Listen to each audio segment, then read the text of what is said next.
everybody. Welcome to another episode from your own pathway, leadership and mental well-being in the workplace. So, I hope you all are having a wonderful day, wonderful week, wonderful month.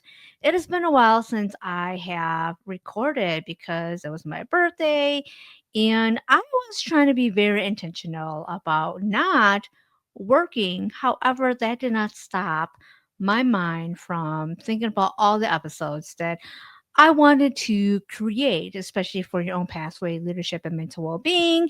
And so I am back, and you know what? It feels great to be back. And so I also ask that you all be patient with me as I get back into the groove of things. And so, during my time off, there were so many things on the news related to business, related to the government, related to everything related to, just how fast paced the world is going. And so technology is moving so fast beyond what we are often able to handle. And that really gave me the inspiration for today's episode on why the future of business really depends on the humanities. Because right now, everything is about tech, everything is about making things faster, everything is about AI.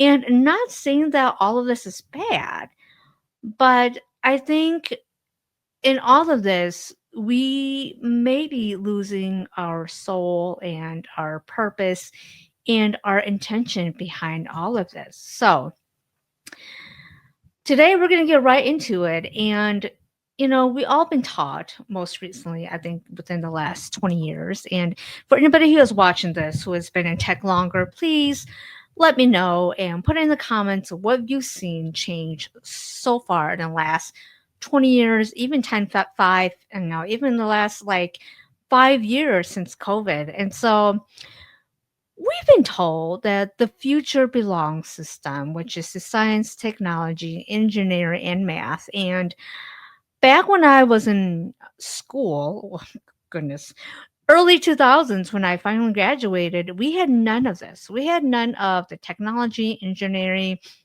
and any of that. And since then, right now, we've all been told, especially in college, that that we need to code, we need to automate, and we need to innovate faster and leave the soft stuff behind.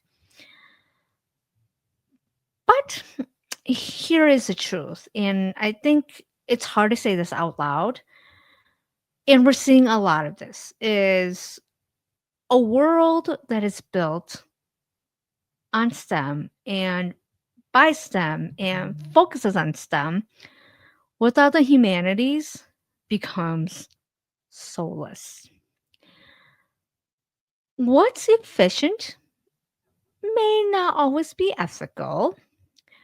What's profitable isn't always purposeful. And what's technology that is advanced may not always be humanly wise. And again, we are seeing a lot of this now. We're seeing so many things changing, so many layoffs. And, this is another episode that I can do within itself. A world that moves fast, but feels emptier.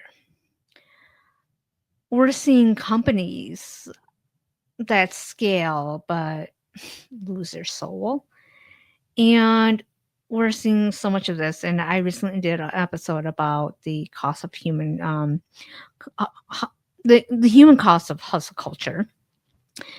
When I talk about like startups in Silicon Valley and the chasing of disruption, but burning through people. And yes, we have built amazing and incredible systems, yet we are more disconnected now. We are exhausted and ethically confused more than ever. Because what happens when business outpaces humanity? That's when progress loses its pulse. And so, moving on, the forgotten foundation. Before business became a numbers game, it was a human one. Commerce, leadership, and innovation were born from relationships, trust, and purpose. And that is the foundation of humanities right there. Philosophy gave us the language of ethics. Literature taught us empathy and imagination. History reminded us the consequences and humility. And psychology helped us understand motivation, belonging, and emotion. But somewhere along the way, we started calling these impractical because we told students that humanities, especially humanity degrees, don't get you real jobs. They often get made fun of. We told leaders that empathy does not scale. And we told the founders that compassion won't get you funded. And now we're watching what happens when a world runs on data with no direction. When technology evolves faster than our ethics and innovation becomes faster than reflection. So, why are the humanities the secret advantage to business? Because the irony is the very soft skills that we dismiss are now the hardest to replace. Yes, AI, there are positives and negatives of AI. And as a small business owner, I'm going to say AI has been revolutionary for me. And it can analyze tone, but it can't feel the truth. It can mimic empathy, but it cannot embody compassion. It certainly can process data, but it can't discern meaning. The humanities are not outdated, they're underestimated. And especially in this digital era, that's our biggest blind spot. Because the next era of businesses won't be defined by who codes the fastest. It'll be defined by who understands people the deepest. We've treated the humanities like a decoration, and they've always been the direction. They don't compete with the STEM. They don't compete with STEM. They actually complete it. Because without philosophy, innovation runs wild without ethics. Without psychology, leaders scale burnout instead of belonging. And we're seeing more and more of that. Without history, we repeat the same mistakes just with better tech. And unfortunately, we are seeing this right now in our country, here in the United States. Without art, we lose imagination. And that is the very thing that innovation is built on. And let's talk about the power of intersection. When humanities meets business and tech, everything changes. How? Well, design becomes human centered. We stop designing at people and start designing for them. Marketing becomes meaningful. We stop manipulating emotions and start connecting through shared values. Leadership becomes transformational. We stop managing tasks and start developing humans. innovation becomes ethical. We stop asking, can we, and start asking, should we? The humanities give business its moral compass and its creative spark. And so, how is this an advantage for startups and future leaders? Well, for startups and founders, the humanities are your greatest competitive edge. Why? Well, because when you lead with human understanding, you build what others can't copy, and that is connection. Anyone can build a business model. No one can clone its meaning. The meaning. Your empathy becomes your brand equity. Your value becomes your retention strategy. Your storytelling becomes your investor pitch. And your humanity becomes your foundation. In a world that is flooded with AI and generated sameness, authentic humanity becomes the rarest currency. And again, we're seeing so much of this. So, if you really want to future proof your business, just don't invest in technology, invest in humanity. And so, what does it mean to have a leader or the leader as a humanist? The future leader isn't about being the smartest in the room, it's actually about being the most self aware.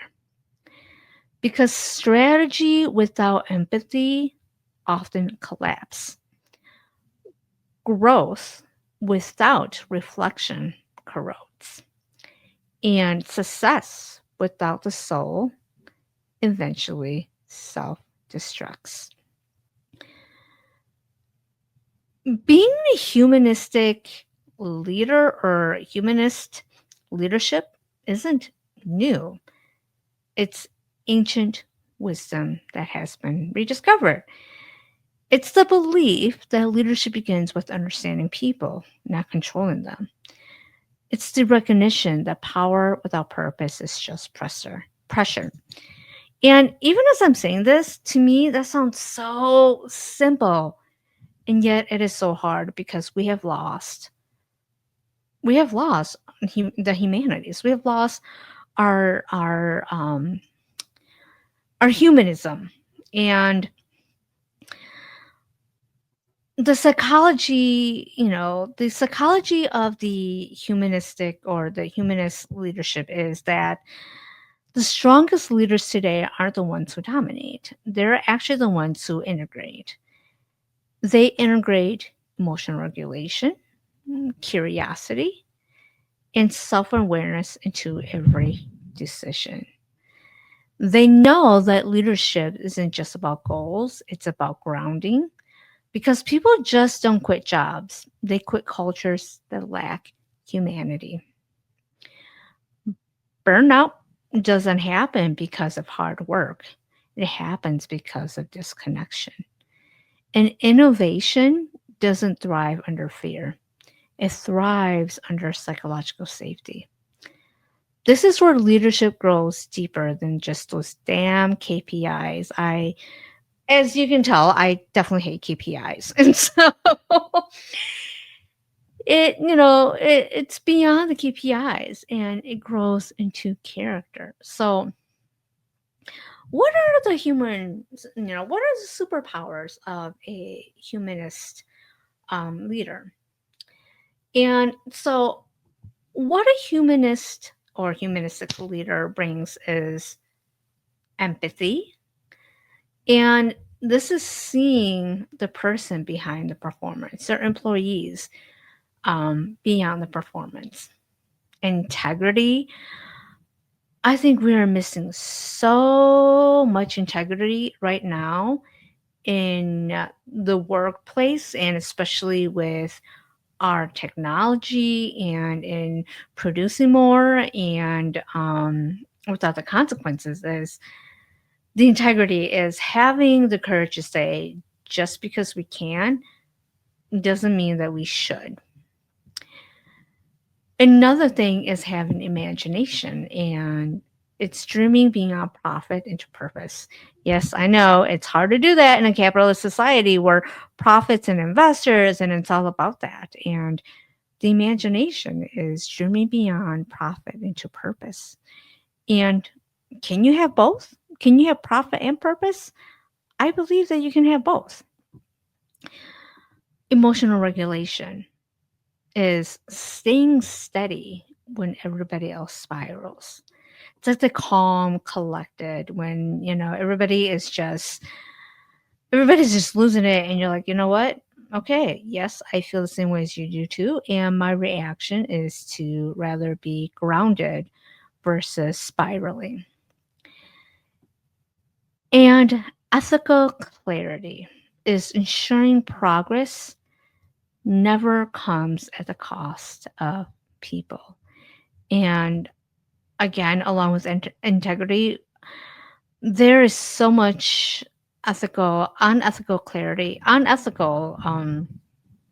lack of clarity that we are seeing in business right now. And these are usually identified as soft skills, the traits that I just mentioned. They're they're not just soft skills. They're survivor skills for modern leadership. And so, how does the humanist or humanistic leader practice all of this? And when a leader is a humanist, we see the ripple effect, and it is powerful. Its meeting shifts from transactional to transformational. Feedback becomes dialogue, not criticism. Diversity becomes more than just a checkbox, it becomes core philosophy. It's not about managing, it's about mentoring. It's not about productivity, it's about purpose. And leaders, humanist leaders, they just don't manage people like resources. They nurture people like renewable energy. Okay? Because they know that when humans thrive, business also thrives. But, even with this, there's so much dilemma in modern leadership because we've glamorized output over intention, and leaders are often rewarded for what they can produce, not for how they nurture. And yet, in 2025, we see that this model is no longer working, and it is cracking because people are tired. People are damn tired. They're exhausted. They are burnt out. Teams are burning out. Leaders are burning out. Everybody is burning out. And even more scary is our ethics are eroding, or they are even they're invisible. So the next generation of leaders won't be about hustle. If we're to change, we can't be all about hustle. We have to really look for our alignment, and it will require for new leaders or leaders who want to change to slow down, to humanize, and to listen in order to rebuild systems that they actually care. So humanistic leaders don't make business softer, no. It makes it smarter. Because again, empathy is not a weakness, okay? Empathy is not a weakness, it's intelligence in motion. And compassion is not a liability, it's a strategy.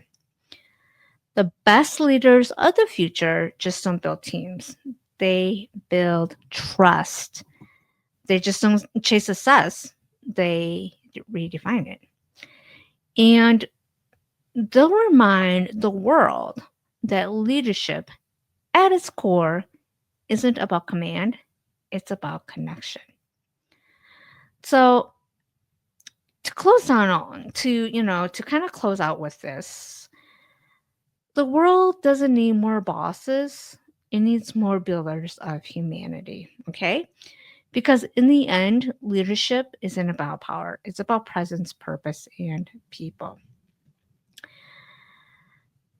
There's something that a lot of business people squirm at is the word soul because it's like, oh, I don't do that. That's so new age. I don't, that's so BS. It's too soft. It's too emotional. It's too new age. That has no place in business. And perhaps that is why. That is why it's so soulless. It's because there is no soul. Because soul isn't mystical, it's structural. It's because we talk about the soul of a business, and yet when we talk about what is the soul of your business, people can say, oh, this is the soul of my business, and yet we won't talk about soul.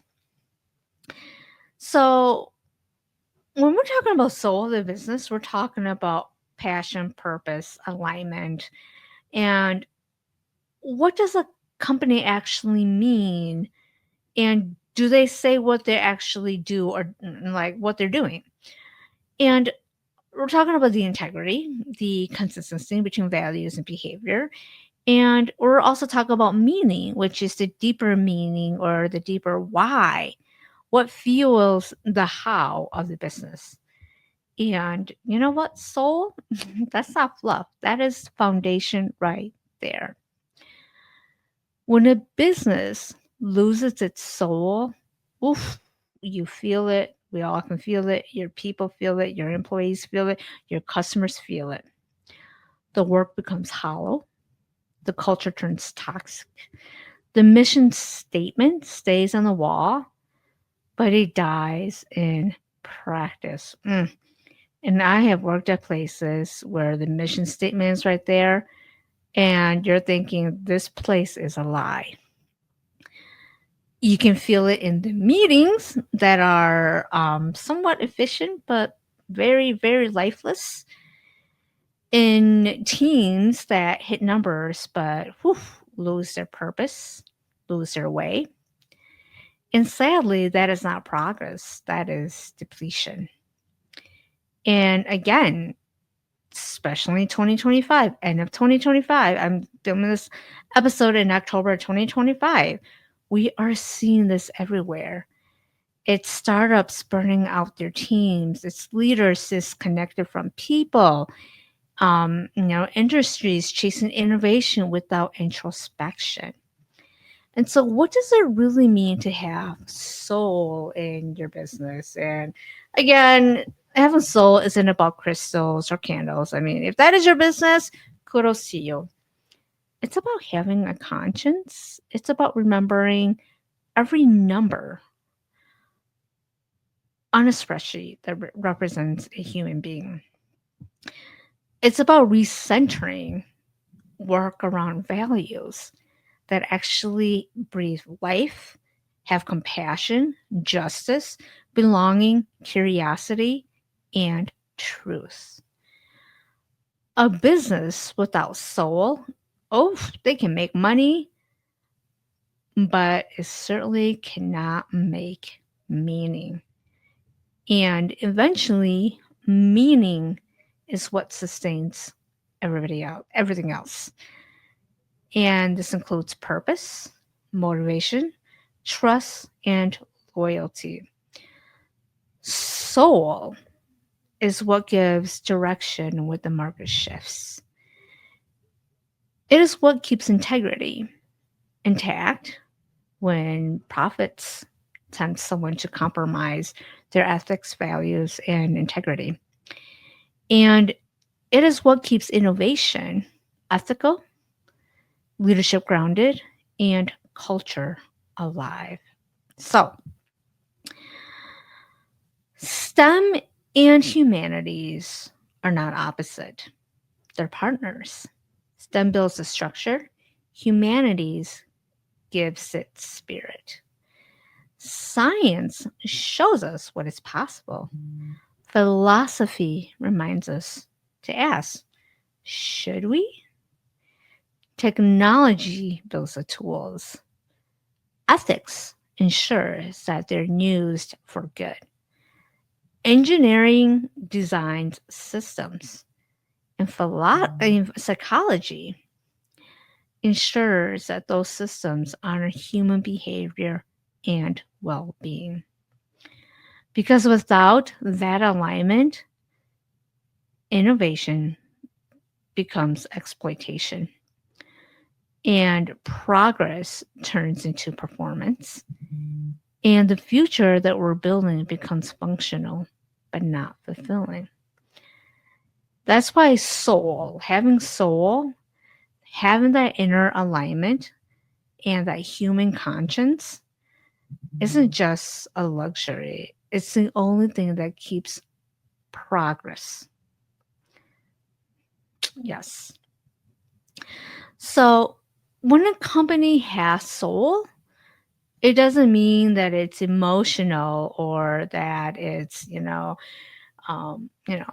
crying all the time or whatever it is. What it means that it is anchored, it's rooted, it's grounded, it knows its roots. It means that decisions are guided by principles, not just pressure. It means that innovation is rooted in empathy, not ego. It means that people feel safe enough to bring their full selves to work. Even when that happens, creativity explodes. So I feel like having soul in business looks like leaders who ask hard, ethical questions before launching big ideas, teams who measure success not only by performance metrics by impact, or cultures where well-being and belonging are perks, they're priorities. And again, there's nothing softness about this. This is all about strategy. Because when your business culture has soul, people just don't work for you. They build with you. So, to close out the episode, the soul of business isn't about, being mystic. It's actually about having moral architecture and character. It's the invisible structure that keeps humanity and progress aligned. Because in the end, yes, numbers build empires, but it's souls that builds the legacy. So that is all I have for you all today. And, business without humanity is, again, we're seeing so much of that today. And when we are soulless, we are tired. We're tired and there's no purpose, there's no intention. And people wake up every day, what is the point of this? So, if this episode, if you're a leader or founder, whoever is watching this, and if this episode and this message resonate with you, please hit the share or share it with the leader or who you feel may benefit from this episode or a team that's ready to build differently. Because the future of business isn't written in code, it's written in characters. So, again, that is all I have for y'all today. And I hope you all take care of yourselves, stay safe, and stay healthy. I'll see y'all next time.